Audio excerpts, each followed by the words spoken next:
tenemos una de las más esperadas también, con Amazon. El ponente es Gonzalo Álvarez, es ingeniero de telecomunicaciones por la Universidad de Vigo y trabaja como ingeniero de software en Amazon. Y nos va a dar una charla sobre cómo construir aplicaciones web o aplicaciones web con algunos consejos. Qué mejor empresa que Amazon para darnos consejos sobre aplicaciones web. Bueno, muchas gracias. Gracias a todos por venir. Como decía, bueno, me presento un poco. No sé dónde tengo que pasar las transparencias.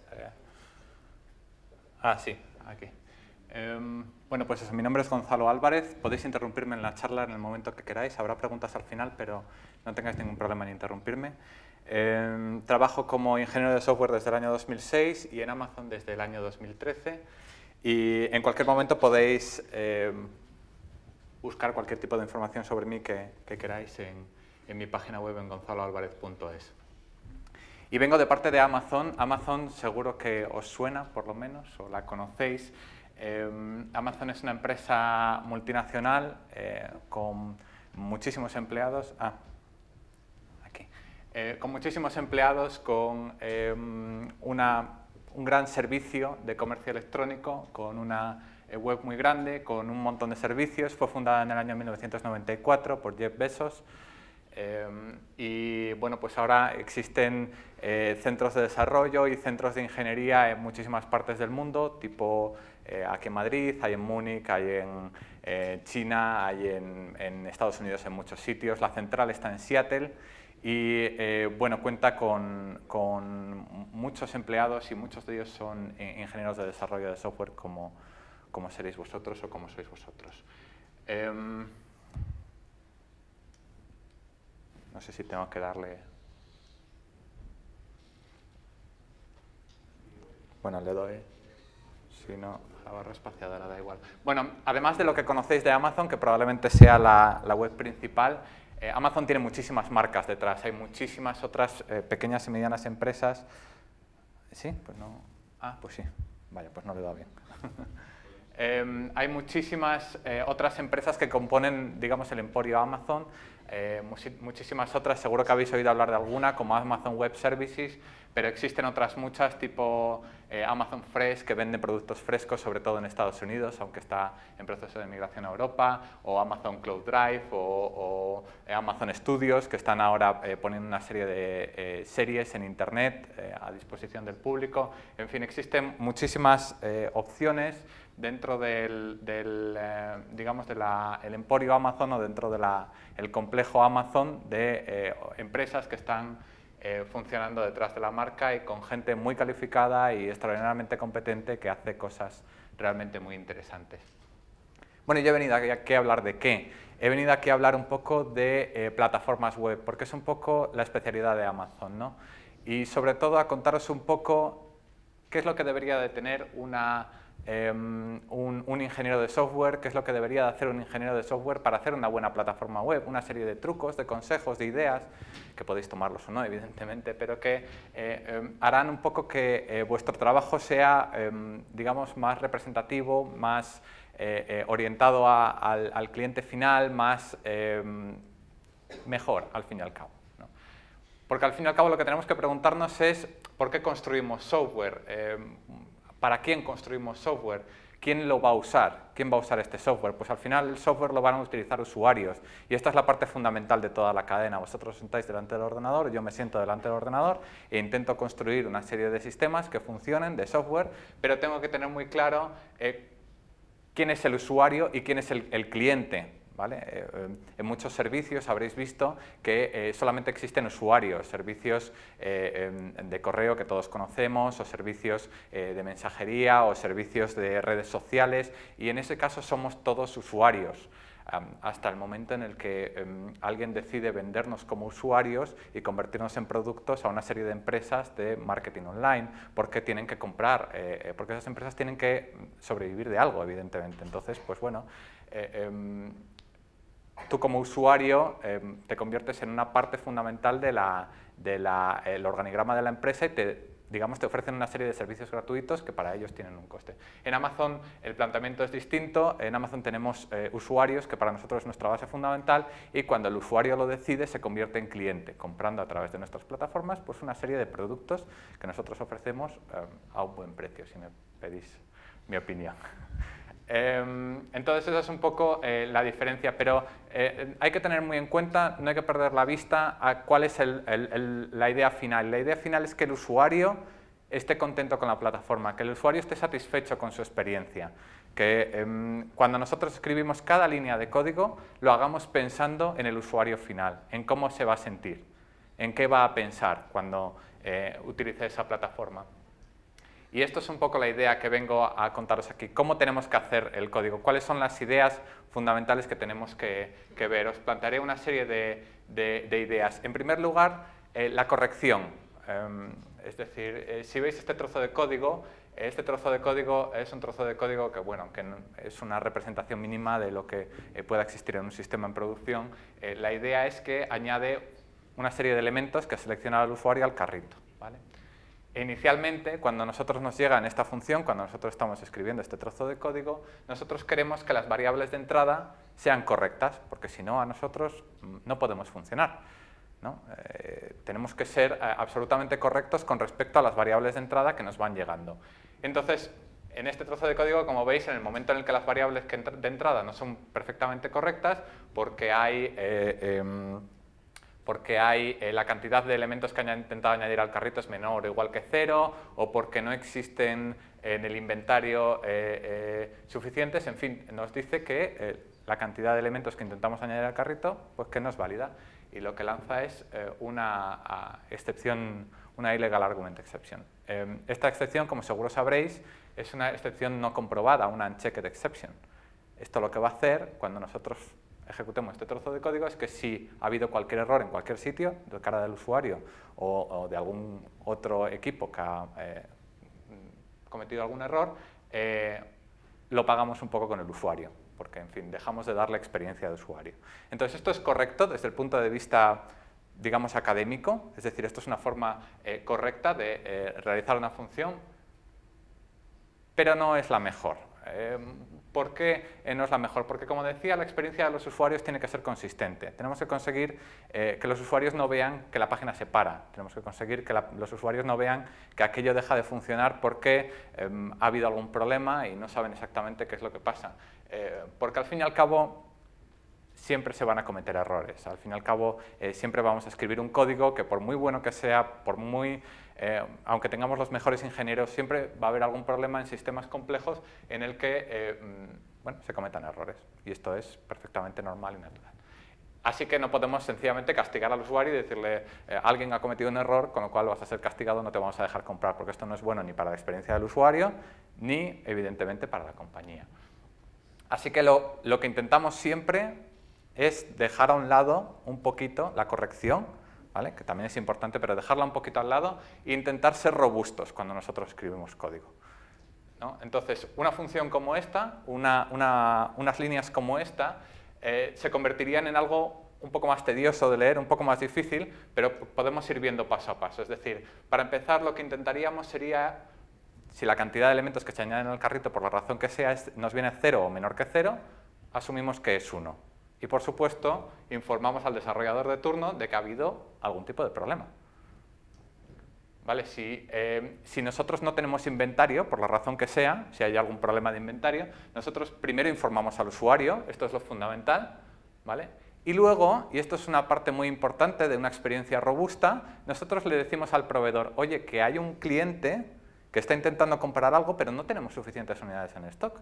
Haznos un pedido, para que la próxima vez que venga ese o cualquier otro cliente, existan ya unidades y pueda comprar. Y esto es una cosa que a día de hoy pasa en Amazon continuamente. Es decir, vosotros entráis en una página, no hay stock, inmediatamente entráis 4 días después y ya hay stock. ¿Cómo ha podido ser? Bueno, porque Amazon ha visto que hay interés sobre ese producto e inmediatamente hace un pedido al proveedor.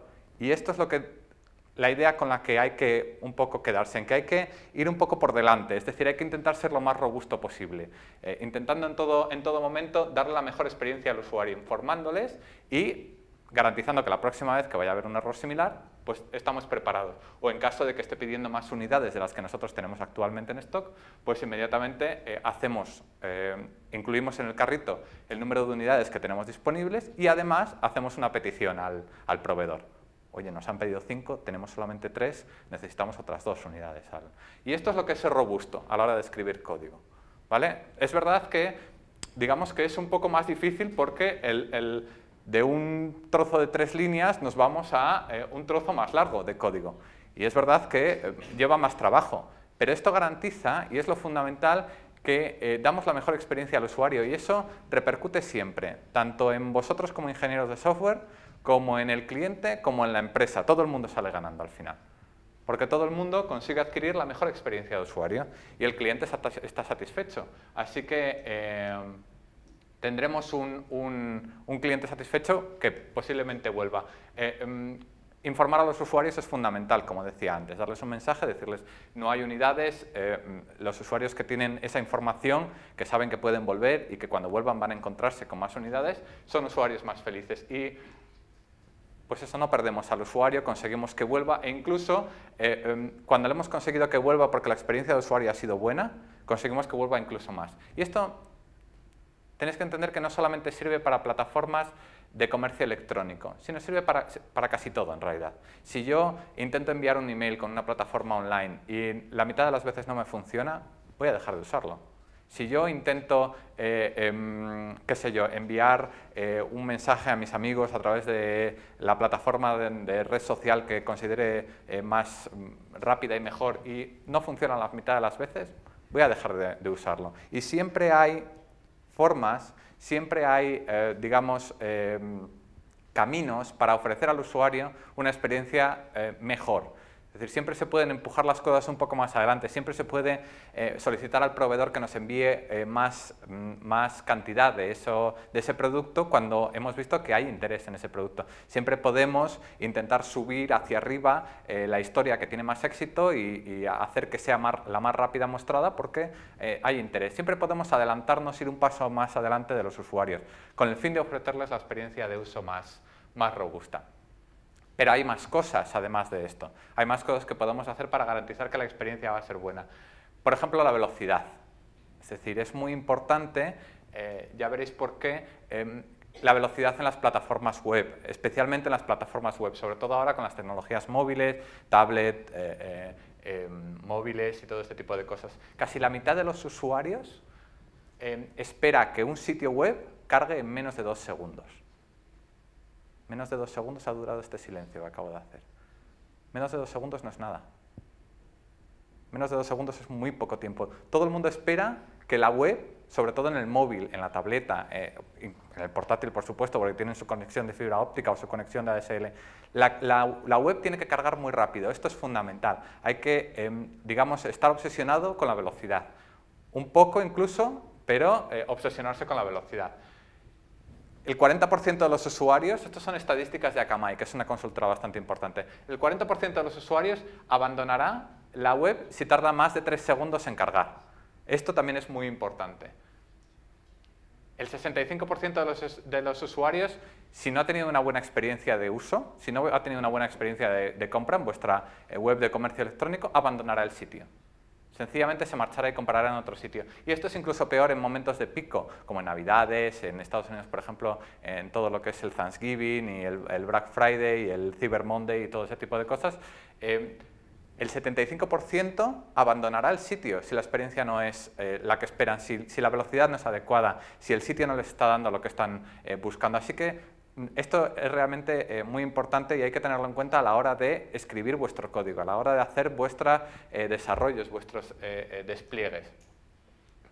¿Y cómo conseguimos que un sitio sea rápido? Bueno, pues hay, digamos, una serie de trucos y una serie de ideas que bueno, son fundamentales a la hora de hacer un sitio rápido. Hay que intentar optimizar el uso de los elementos estáticos, tipo imágenes, cambiar el tamaño para que sea el tamaño perfecto a lo que está esperando el usuario, los CSS, los JavaScript, comprimirlos, intentar juntarlos en un solo fichero de tal manera que solamente haya una petición al servidor. Todo ese tipo de cosas son muy importantes. La caché Esto es sencillamente fundamental. En Amazon hay muchísimos niveles de caché, hay muchísimos proveedores de caché.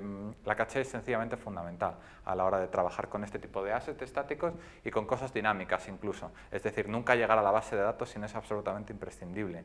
Pues la base de datos tiene una latencia y es intentar cachear todo lo que podáis, todo lo que se os ocurra. A veces es incluso absurdo porque en Facebook, por ejemplo, se cachea todas las primeras historias que pongáis. Cachear es fundamental. Poner las cabeceras adecuadas dentro del protocolo que estéis usando, de HTTP normalmente, el 1.1. Esto es fundamental. Luego usar CDNs, redes de distribución de contenidos. Este tipo de redes, ya lo veremos en una diapositiva más adelante, nos permiten estar más cerca de nuestros potenciales usuarios, de nuestros potenciales clientes, obviamente. No usar redirecciones, intentad evitar 3 redirecciones de 3 niveles distintos para llegar a vuestra página donde están vuestros productos o vuestros servicios. Intentad que la llegada sea directa desde la landing page, es decir, que todo lo que llegue vaya directamente. Y muy importante, una cosa que insistimos mucho en Amazon es que hay que medir, volver a cambiar las cosas, volver a probar, volver a medir y volver a medir. Hay que asegurarse que la experiencia que estamos dando al usuario es completa, es la más rápida y es la mejor. Y hay que estar seguro de que estamos midiendo las cosas adecuadamente. Por ejemplo, una serie de ideas para generadores de contenido estático que hablaba antes, como Grunt y Gulp, que de hecho se usan en Amazon, que son generadores que lo que hacen es un poco coger los assets, coger vuestros trozos de código, de CSS, de HTML, de JavaScript, de lo que sea, pasarle una serie de, digamos, de ideas, de procedimientos, de algoritmos para comprimirlos, para hacerlos lo más eficientes posibles, para no tener reglas duplicadas, para no tener trozos de código JavaScript que no estén funcionando. Y con todo eso y las imágenes se sube al CDN, ¿vale? Es decir, todo esto, este tipo de generadores estáticos de contenidos lo hacen solos. Es decir, ellos solos te lo hacen todo desde el principio hasta el final. Tú solamente tienes que decirle dónde están tus contenidos estáticos y te lo hace absolutamente solo. Con lo cual, utilizad este tipo de herramientas, porque esto hace la web más rápida y, sobre todo, vuestra página web más exitosa. Incluso para páginas pequeñas o cosas que solo sean imagen de marca, intentad en la medida de lo posible utilizar este tipo de generadores. Como hablaba antes de las redes de distribución de contenidos, Amazon, AWS en concreto, tiene en estos momentos 51 servidores de borde o localizaciones de borde que son, digamos, servidores o máquinas, infraestructura, más cerca del cliente. No cerca en distancia, sino sobre todo cerca en número de saltos, que es lo fundamental. Es decir, el impacto de tener el servidor en Alemania no es tanto por la distancia de España a Alemania, sino por el número de saltos que va a tener que dar los paquetes hasta llegar a tu servidor. Con lo cual esto es muy importante, tener todo tu contenido, por ejemplo en este caso en CloudFront, en los CDNs de Amazon. Esto va a dar al usuario una experiencia más rápida, más sólida, más fluida y más completa, de alguna manera, porque lo va a ver todo mucho más rápido, ¿vale? Otra cosa de la que, digamos, venía a hablaros, que es los test A/B. Es decir, hemos visto un poco lo que es la diferencia entre ser correcto y ser robusto escribiendo código. Hemos visto un poco cómo queremos hacer de rápida las páginas para que vayan fluidas. Y ahora, una tercera pata de este banco, digamos, serían las pruebas A/B. Las pruebas A/B son una forma que existe y que os recomiendo que uséis para probar experimentos cuando realicéis vuestras páginas web.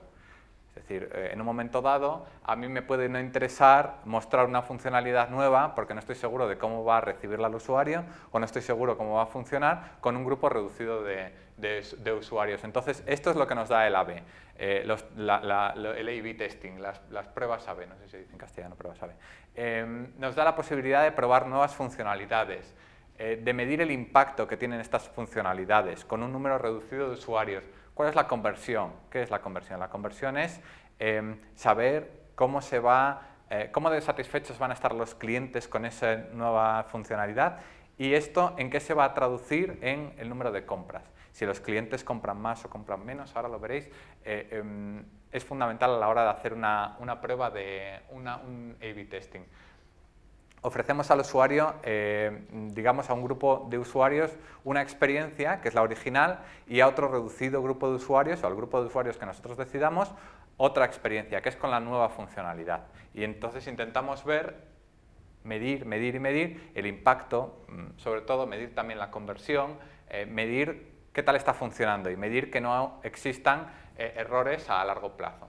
Esto sería el típico diagrama de un A/B testing, es decir, tenemos nuestro grupo de usuarios inicial, nuestras dos modelos de páginas web en lo que lo único que hemos hecho ha sido cambiar un poco el template, el layout, de tal manera que en uno tenemos el botón de comprar a la derecha y en el otro tenemos el botón de comprar a la izquierda y bueno, pues de ahí nos sale el número de conversiones y qué es lo que está funcionando mejor. Y vemos en este caso, por ejemplo, que hay más conversiones con el website en la versión A que tiene el botón a la derecha. Este tipo de pruebas es fundamental hacerlas en este tipo de entornos, en entornos de A/B testing, porque son entornos controlados, que nos permiten tener, digamos, muy acotados los problemas que pueden surgir a posteriori. La idea también es un poco esta, es decir, tener el estado inicial y luego plantear el experimento, ¿vale? El experimento sería la versión B y vemos cuál tiene una mejor conversión, con cuál los clientes están más satisfechos y por ende hacen más compras de productos. Y esto es un poco la idea. Y en el momento en el que vemos que esa conversión es mejor y que el experimento funciona, que no genera errores a posteriori, que nos está dando un mejor resultado, lo mantenemos como forma final. Esto lo hace Amazon continuamente, lo hacen muchas otras empresas, pero es muy posible que hayáis visto que os sentáis al lado de otra persona con la misma página de Amazon y son distintas. Porque vosotros estáis viendo una experiencia distinta de la que está viendo el que tenéis a la derecha. Porque hay una serie de experimentos que están funcionando. En Amazon hay continuamente muchísimos, pero vamos, estoy hablando de casi miles de experimentos funcionando continuamente en todas las partes de Amazon a ver cómo reacciona el usuario. ¿Qué es lo que es mejor? Hay siempre un equipo detrás pendiente de cada gesto que hagan los usuarios e intentando analizar cuál es el funcionamiento.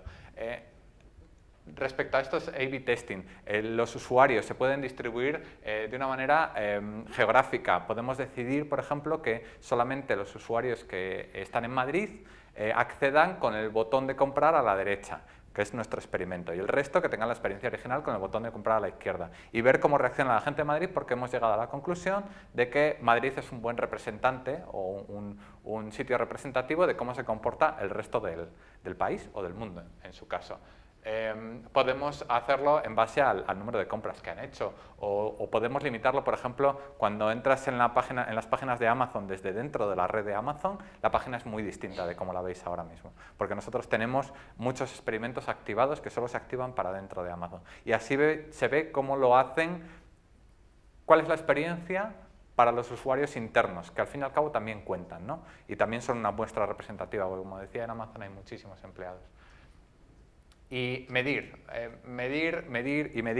cómo se comportan los usuarios, qué respuesta tienen al experimento, qué les parece la nueva funcionalidad y asegurarse, sobre todo, que esta nueva funcionalidad no tiene un impacto a largo plazo. Es decir, que no por conseguir una serie de ventas un día vamos a hacer que la gente abandone la plataforma a los 2 meses porque no les gustaba cómo queda el botón de comprar a la izquierda y solo les gustaba en aquel momento porque había una campaña o porque había un evento concreto. Hay algunas herramientas bastante útiles de test A/B, open source, con las que Amazon no tiene mucha relación. Nosotros tenemos nuestras pruebas internas, pero me gustaría traerlas aquí para que las pudieseis probar. En concreto, Vanity es una herramienta de test A/B que funciona fenomenal, que se puede instalar en cualquier momento, que se puede probar en cualquier momento, que os va a dar un funcionamiento fantástico y como se ve es muy claro, es decir, aquí vemos que el 80% de los usuarios han tenido una mejor experiencia que el resto. Entonces, podemos elegir en cualquier momento cuántos experimentos tener, cómo llamar a esos experimentos. Todo esto resulta mucho más fácil hacerlo que contarlo, sinceramente. Yo las experiencias que he tenido con esto de Vanity han sido realmente satisfactorias. Es un framework bastante sencillo. Bueno, como conclusiones, tenemos que tener a los usuarios satisfechos. Tenemos que conseguir que los usuarios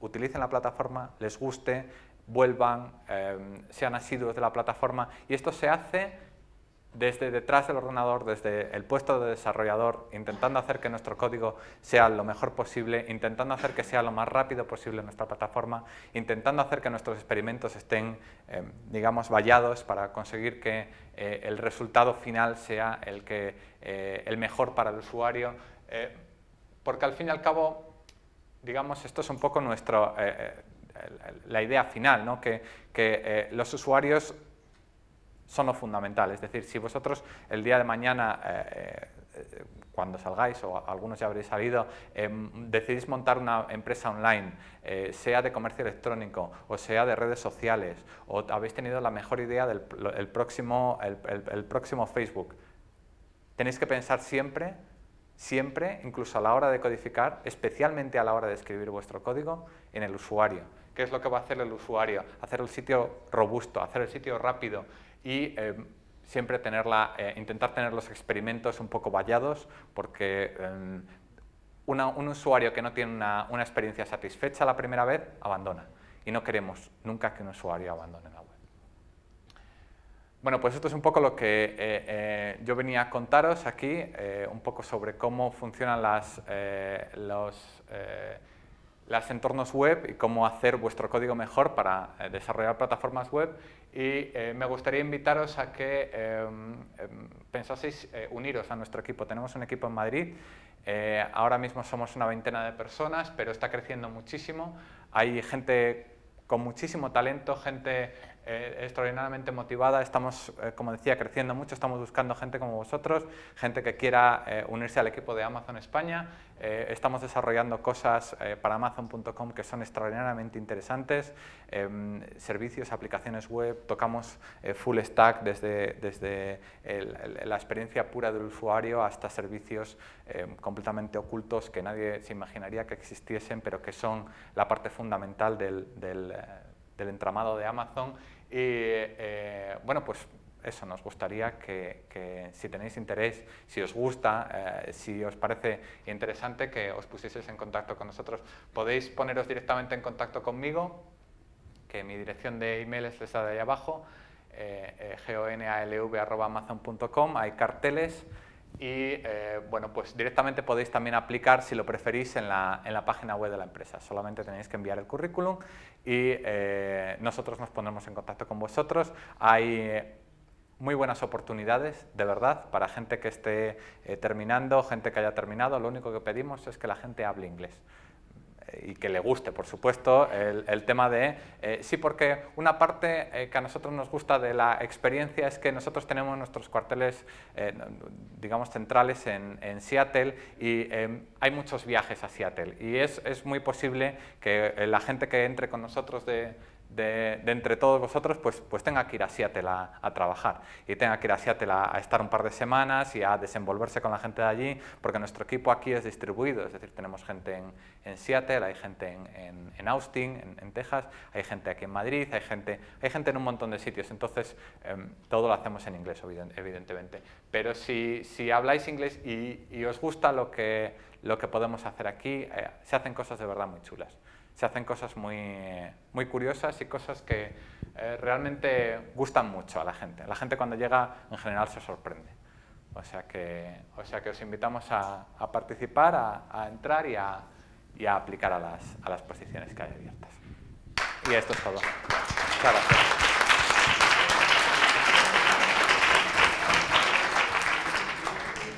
Y ahora, si tenéis cualquier pregunta...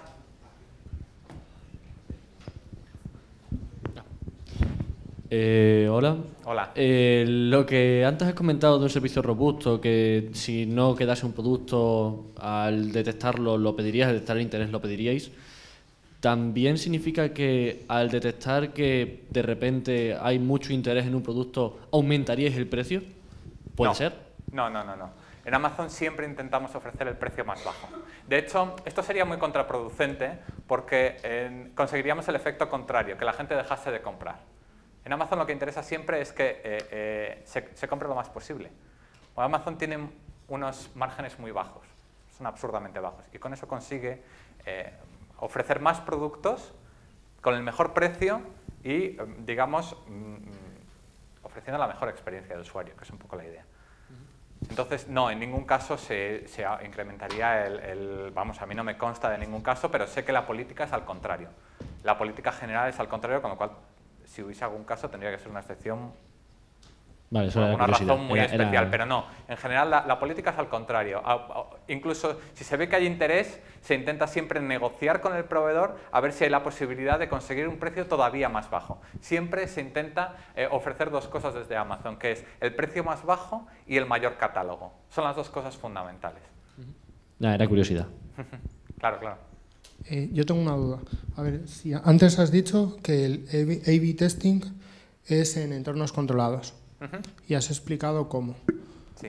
Si es en un entorno controlado, en el cual hay, como bien queda claro en el propio nombre, un grupo A que recibe una página, otro grupo B que recibe otra página, y obviamente estás haciendo una prueba para ver cuál es más producente, ¿hay alguna forma, entre comillas, porque obviamente es algo que no se puede medir del todo, para evitar que esos a los que les ha salido la que al final no ha sido la más adecuada o la que más ha gustado y se pueden llegar a marchar, entre comillas, como hemos dicho, por una experiencia menos productiva como la otra, para que vuelvan sin necesidad de que haya demasiado tiempo de espera que conlleva una pérdida en todo caso? Sí, es una muy buena pregunta.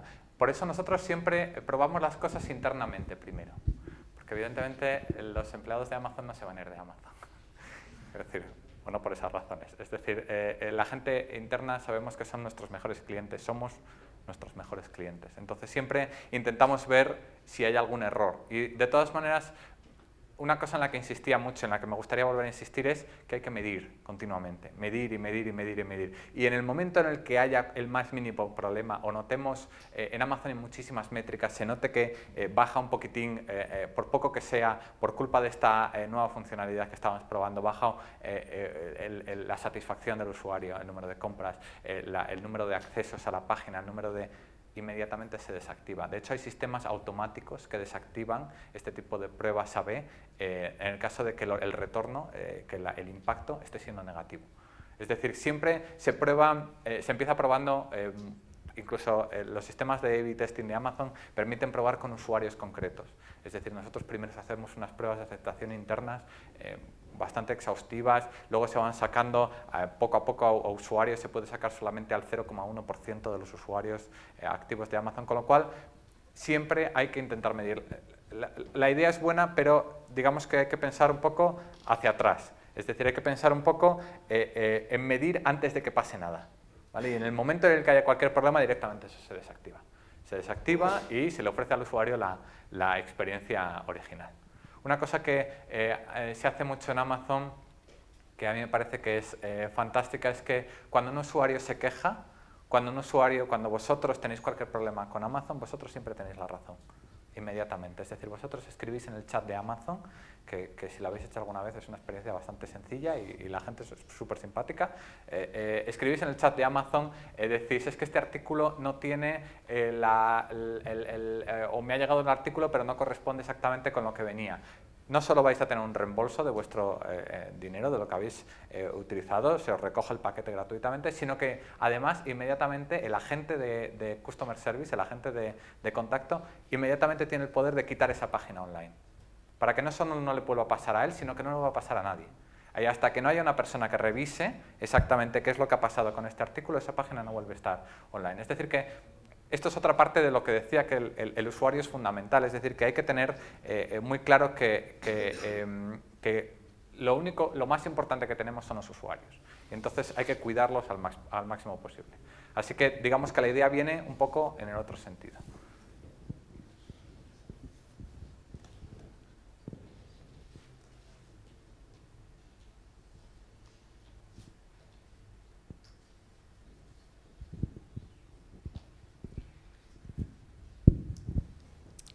Yo tengo una pregunta. A ver, yo soy usuario premium de Amazon y resulta que hace un par de años, algo así, compraba en Amazon de UK, en United Kingdom.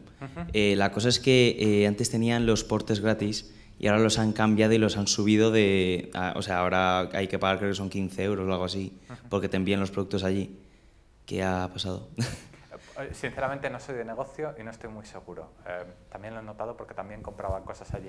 Lo que ha pasado, supongo, es que lo que se intenta es favorecer que la gente compre en Amazon España, porque ahora cada vez hay un equipo más grande, cada vez intentamos ofrecer más catálogo, hay muchísimos libros en inglés, productos en inglés, videojuegos, todo tipo de electrónica.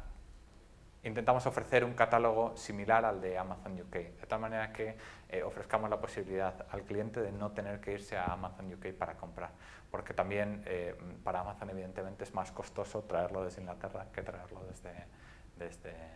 De todas maneras, si hay algún producto en concreto que penséis, ojo, esto solamente está en Amazon UK y a mí me gustaría tenerlo, me enviáis un email y esto inmediatamente nos ponemos en contacto con Customer Service y se trae, no hay ningún problema. Y lo ponemos en Amazon España. Y esto es beneficioso para todos, no solo para vosotros, sino también para nosotros, porque así conseguimos que haya más gente interesada en nuestros productos.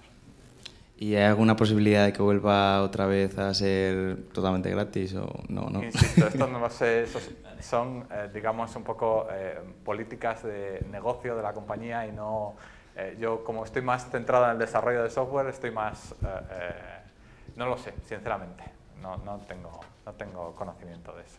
Pero vamos, que insisto, si tienes algún producto en concreto que quieras comprarlo en Amazon si eres usuario premium, inmediatamente me escribes un email, oye, este producto no lo encuentro, y se busca. No habría ningún problema.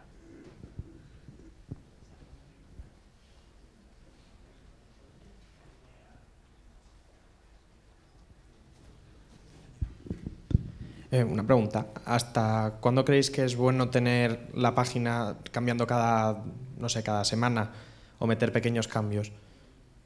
O sea, ¿no notáis si a los usuarios...? Esto es otra buena pregunta. Para esto hay gente que se encarga de tener lo que se llama la consistencia. Y sí, hay que darle a un usuario una visión consistente, pero también hay que intentar que el usuario vea cosas nuevas. Porque al final, si siempre tienes la misma experiencia de usuario, te acabas aburriendo. O si no encuentras nuevas funcionalidades o nuevas cosas, te acabas aburriendo. Así que hay un equilibrio ahí que es un poco difícil sobre ofrecer muchas funcionalidades muy nuevas o mantener una consistencia en la página. Hay una cosa que suele limitar esto y es el número de gente escribiendo funcionalidades nuevas. Y esto funciona bastante bien. Cuando tienes solamente X personas trabajando en nuevas funcionalidades para el gateway, que es la primera página que se ve, solamente va a haber un número de X de experimentos al mes que se puedan funcionar. Porque al fin y al cabo la gente damos lo que damos. Entonces, esto al fin y al cabo marca un poco también la consistencia. Es decir, si solamente hay 10 personas trabajando en una cosa, solamente va a poder haber 2 experimentos al mes. Y 2 experimentos al mes son muy asumibles para los usuarios. Esta es un poco la idea de cómo se gracias. limita.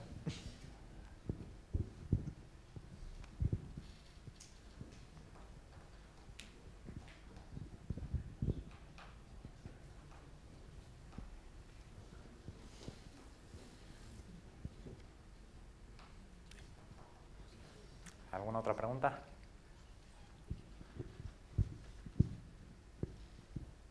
Bueno, pues por mi parte ya está. Muchísimas gracias por haber venido y gracias por vuestra atención.